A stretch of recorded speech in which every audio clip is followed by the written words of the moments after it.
Halo semuanya, aku Hairunisa. Kali ini kita bakal ngobrolin tentang analisis pasar konsumen. Nah, topik ini penting banget buat teman-teman yang pengen ngerti gimana sih perilaku konsumen dalam membeli barang dan jasa. Yuk kita belajar bareng. Pertama, apa sih pasar konsumen itu? Menurut Kotler dan Armstrong di tahun 2017, pasar konsumen adalah semua individu atau rumah tangga yang membeli barang atau jasa untuk konsumsi pribadi.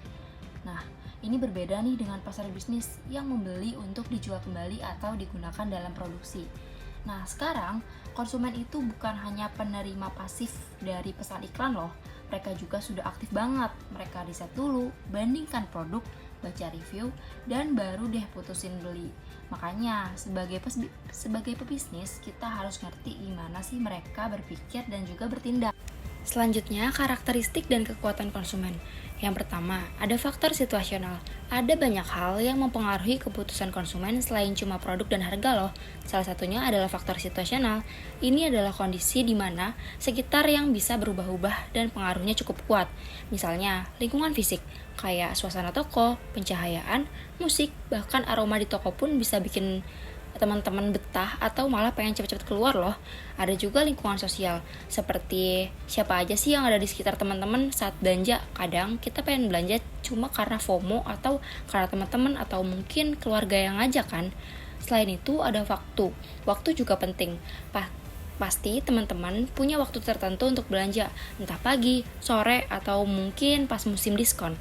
Terus juga mungkin ada definisi tugas, maksudnya kamu bisa beli buat kebutuhan apa, misalnya untuk hadiah atau beli kebutuhan sehari-hari.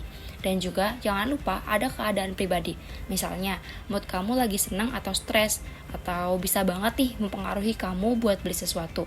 Faktor ini dari dalam diri kita sendiri, misalnya usia, pekerjaan, atau penghasilan, dan juga bisa gaya hidup. Kalau misalnya teman-teman nih, misalnya anak muda yang aktif, pasti suka produk yang kekinian dan trendy ya pastinya. Atau kalau kalian lagi capek dan stres, mungkin teman-teman jadi pengen beli cemilan favorit buat naikin mood.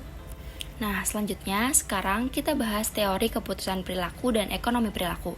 Model ekonomi klasik menyebutkan konsumen selalu rasional, tapi kenyataannya nggak selalu begitu loh. Ada teori keputusan perilaku dan ekonomi perilaku yang bilang kalau kita sering pakai heuristik atau jalan pintas buat cepat memutuskan. Contohnya, heuristik ketersediaan. Kita cenderung percaya sesuatu yang gampang kita ingat, misalnya iklan yang sering muncul, atau heuristik representatif. Kita menilai sesuatu karena mirip dengan pengalaman sebelumnya. Selain itu, ada juga pembingkaian atau farming. Ini penting banget loh teman-teman, cara informasi disampaikan bisa bikin kita pilih beda. Misalnya, kalau produk dikatakan 90% bebas cacat, nah pasti kedengarannya lebih positif lah ya dibanding 10% cacat. Nah, padahal maknanya sama aja loh. Jadi, sebagai marketer, kita harus pintar-pintar nih mengemas pesan supaya bisa ngena ke konsumen.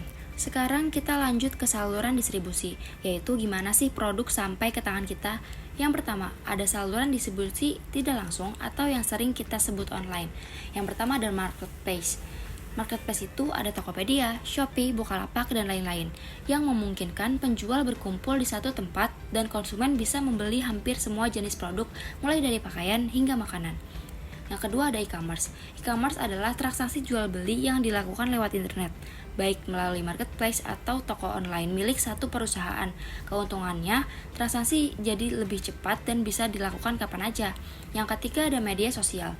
Media sosial seperti Instagram, Facebook, dan TikTok bukan cuma buat kayak eksis aja, tapi juga untuk promosi dan jualan. Teman-teman bisa nih chat langsung dengan penjualnya, lihat review, dan dapat info promo-promo terbaru.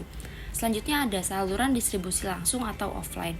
Selain online, ada juga saluran distribusi langsung, seperti toko fisik, supermarket, atau pameran. Keuntungannya, konsumen bisa langsung melihat, memegang, dan mencoba produk sebelum membeli. Namun, ada kekurangannya nih.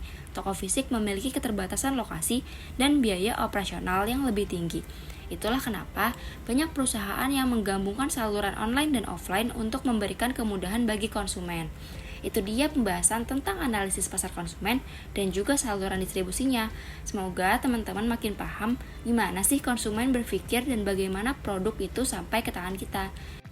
Segitu aja nih pembahasan kita kali ini. Jangan lupa like dan share video ini ya. Oh ya, jangan lupa juga subscribe juga. Jangan sampai jumpa di video berikutnya.